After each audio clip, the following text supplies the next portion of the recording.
All right, guys, we are back with another hat format finals at Epic Cards and Games. In Hurst, Texas, we got Billy Doe on the left and myself on the right, both playing Sylvans.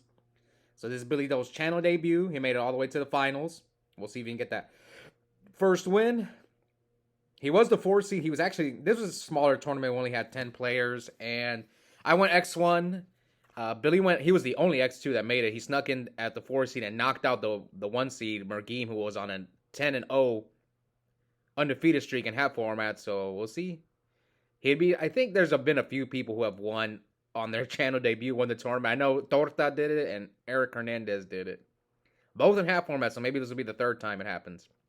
Anyways, I'm going first. Lone Fire for Hermitry, and then activate the Field Spells effect. The Field Spells effect is you can send a plant-type monster from your hand or face up from your side of the field to put any Sylvan card on the top of your deck. So this is the combo. I put the Princess Sprout on top. And Hermitry's effect is once per turn, you can excavate the top card of your deck. If it's a plant-type monster, you draw one card.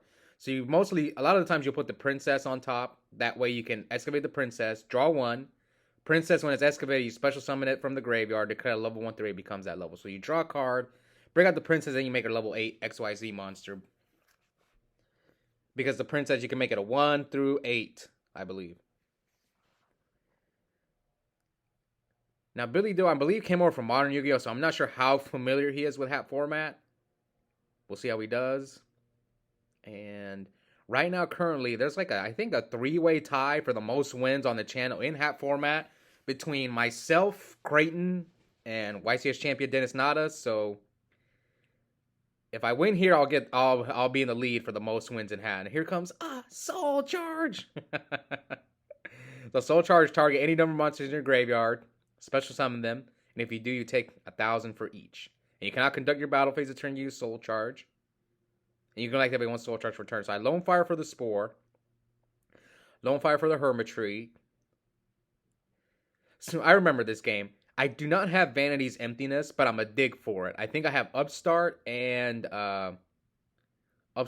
Sylvan Charity in my hand, but I'm gonna try and dig for. I'm gonna slim them down my deck as much as possible, and then activate Upstart and Emptiness. As you see, I haven't synchroed yet because I want to see if I can dig for Emptiness. I only played 2. I used to run 3, but I cut down to 2 because I didn't like Emptiness that much against the Hat deck and Boujins and Geargia. I think 2 is fine. All right, so here comes Charity. So yeah, I'm just digging for Emptiness because if I draw the Emptiness, then I'm going to go for Spark Dragon. So if I don't draw Emptiness, then I might do something different. So I Charity. Charity's effect is you draw 3 cards, then put 2 back on top of your deck with at least one of them being a Sylvan card.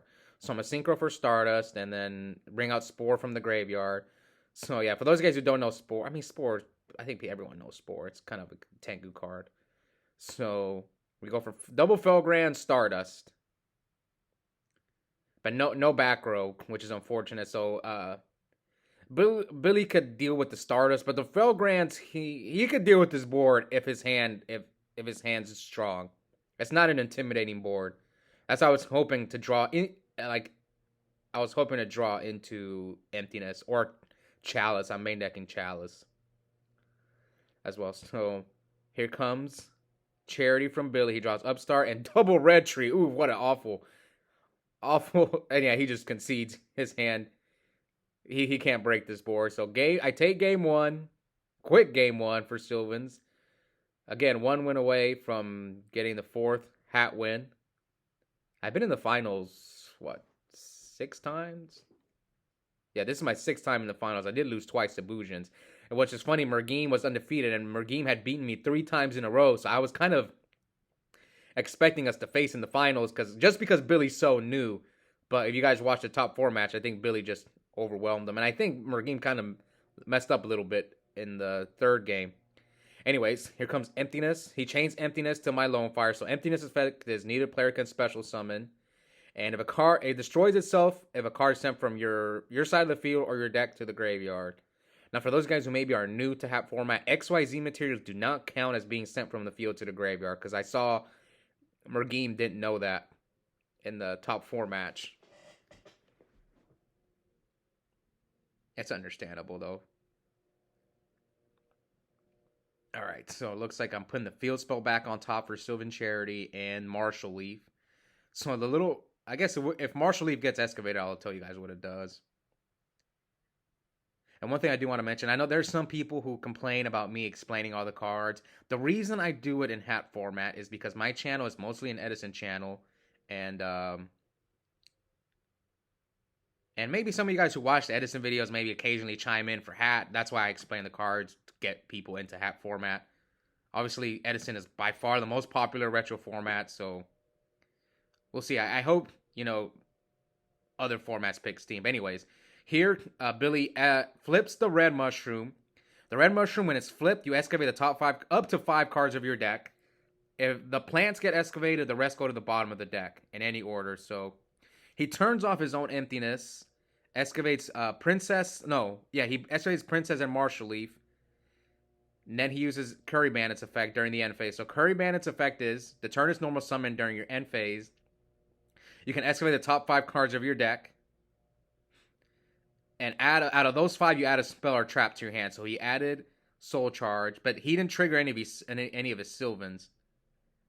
All right, so here comes my second Lone Fire, and then Billy discards Maxi.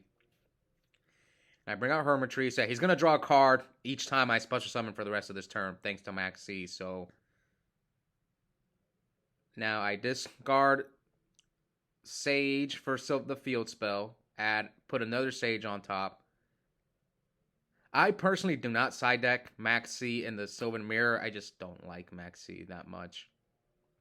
The only deck I really like Maxi against is Infernity. Alright, so I'm going to draw Sage. So I excavate Sage. So Sage Coil, when it's excavated, you add a Sylvan Spell or Trap card from your graveyard to your hand. So I excavated the Sage, drew a card, and then played Charity. So I knew the Sage was on top because I stacked it with the field spell. And I put back a second field spell and the Princess. And I'm probably just going to attack him. I don't think I can do much else. He's at 9,000 to my 69, so yeah, I'm just going to hit him for 26. I was thinking, now looking at it, because like you saw, Billy didn't even know that he thought the Curry Bandit only excavated the plants. But I think he shouldn't have flipped the mushroom. He had Curry Bandit. He didn't need to flip the mushroom. He should have maybe just summon Curry Bandit, attack. Even then, he had emptiness, man. Again, we'll cut Billy some slack. It's his first hat tournament. What's crazy is I think Billy showed up for Modern Yu-Gi-Oh! And we didn't have enough players for Modern, so that's why we had like 4 people who just borrowed hat decks. But that's pretty impressive for Billy. He just borrowed a hat, showed up to the local expecting to play Modern Yu-Gi-Oh! Picks up a Sylvan Dam, makes it all the way to the finals. Alright, so here comes Miracle Furt. So I'm checking my back rows. Okay, I chain MST to the Miracle Furt. I feel like you have to side in MST in this matchup for emptiness in the mirror. And you can hit their Miracle Furts. Sometimes you can hit their field spell if you really want to. So yeah, I'm already anticipating he's going to... And now he puts his field spell on top of mine. Yeah, it's not looking good for your boy. Now, I remember what my back row is. My back row is Chalice. But I'm holding the Chalice just because. Like, I could have stopped his Sage Koya from popping my red tree, but then he just attacks over it. If I Chalice the Sage, he just attacks over my red tree. So it's kind of the same thing. So I'm holding the Chalice in case he decides to make like a Felgrand or something to stop me during my turn.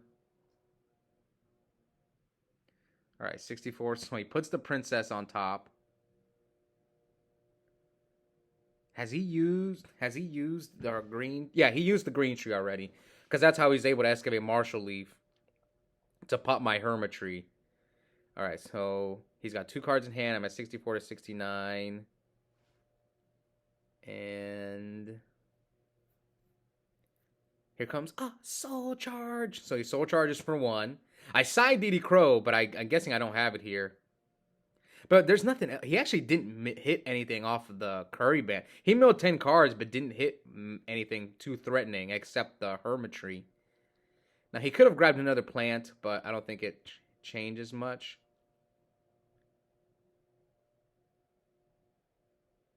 Okay, so I'm a chalice his hermitry.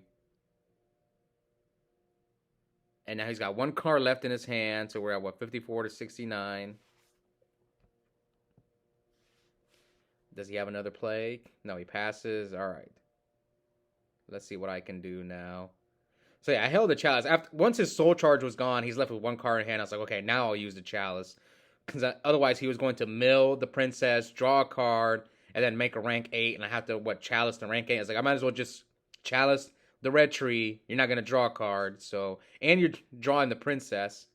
And if I can put my field, if I have another way to get to the field spell, I can put my field spell on top of his field spell, because this is something I didn't mention because it didn't come up. But the Mount Sylvain, the field spell, has a second effect. During your opponent's end phase, you can excavate the top card of your deck. But maybe I have another field spell, and I'll just put my field spell on top of his. So then he's drawing into the princess if I can clear his board. Which I have Miracle first, so I might be able to make a few plays. The only reason he stopped me last turn was because of the Max C. Yeah, that was the only reason he stopped me the last turn. I think I had like a bunch of cards like to go off. But I had Chalice and MST, so I was kind of like, I can most likely survive his push and then push back during my turn. All right, so here comes a Soul Charge. So we're going to get... Yeah, what are we going to get off the Soul Charge? We're going to get Lone Fire. Yep. Lone Fire, the green tree. I remember, I was kind of trying to figure out how my board is going to end. So I get... My goal, because I know Billy's got, one card in his hand, right? I know the princess is on top. My goal is to clear his board and put his hermitry on top of his deck. That's the game plan. So, it shouldn't be too hard. Like, I want to get rid of all his cards, including his field spell, his green tree, and put the red tree on top of his deck. So, how do you do that with this hand? With Soul Charge is going to help, because I have Spore in my deck, so Spore is going to help me make, if I have to, I can make a Scrap Dragon to pop whatever. So Scrap Dragon allows me to pop stuff, and Spore is another level 8 monster in the graveyard, because I have a Sage Koya in the graveyard, so I'm debating between 3 and 4 monsters. You can see that's why I'm taking long. It's like, do I need to Soul Charge for 4 and risk paying an extra 1,000, or can I just wipe his field with only doing 3 monsters? That's why I'm taking a long time. So I chose to just do 3. So Lone Fire, I'm going to get Spore most likely. I think I get Spore and the Princess. Yeah, Spore and the Princess, because the Princess is going to get me a guaranteed draw off of the Hermitry. Yeah, I'm going to get a guaranteed draw. So I think I'm going to get Lone Fire and the Princess. Yeah, the Princess and Spore. Sorry, not Lone Fire. Spore. Because I want to make in case I have to make a Scrap Dragon to get rid of his Sage Koya. That way the Miracle Furt goes as well. So I'm going to activate the Princess effect, which you contribute itself to excavate the top card of your deck. And then you put a Sprout Monster on top. So yeah, I'm going to excavate the Princess, get a guaranteed draw, bring back the Princess and make it an 8. Most likely. Okay, so I drew a Terraforming. So that helps. Now I don't even have to get rid of his field spell. I think I drew the Terraforming off of the Hermitry. So now put his field spell. So that now, yeah, the play's already right here. I Scrap Dragon, pop his Sage Koya, and then make I'll say put the Hermitry on top. This should be like GG. Unless if he has another Soul Charge in his hand. That's like the only way. But he has nothing in his graveyard. Except the Hermitry, the green tree. Oh, I hadn't used the field spell. Okay, so I don't even have to make Scrap Dragon. Yeah, I don't even have to make Scrap Dragon. Thanks to that, I drew the field spell. Now I'm going to excavate the Martial Leaf. And Martial Leaf, when it's excavated, you pop a monster.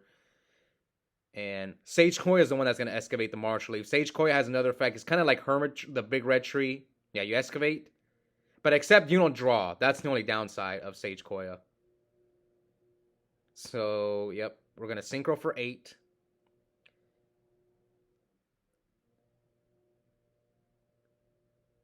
So I go for starters. It doesn't matter. I'm going to make a Felgrand. Because, yeah, I already know the play I'm gonna make. I'm gonna all-set him. So this card, you declare its effect is you declare the top card of your deck. If you call it right, you add it to your hand. If you call it wrong, it gets excavated. And then when a card, I think when a card is sent from your deck to the graveyard, you target a card your opponent controls and either A, put it on top or bottom of the deck. So yeah, Billy's drawing the red tree. I've got Alcei and Felgrant up. And pass, and he just concedes. Yeah, his hand is the green tree, and he has the red tree. Now, he's asking me if there was a way that he could have triggered the Sage Coil. I don't remember. There probably was a scenario where he could have triggered it. But I don't think it would have mattered. I would have just popped it with Scrap Dragon. Because remember, I could have made a Scrap Dragon instead of the Stardust. That's what I told him. I was like, okay, if you would have dropped the Sage Coil, I would have just made Scrap Dragon instead of Stardust and still wipe your board. You're drawing into the red tree, so it wouldn't have changed anything. Again, this is his first hat tournament. Congrats to Billy making it all the way to the finals. And yeah, I got my 4th win, so I have the most wins in hat currently.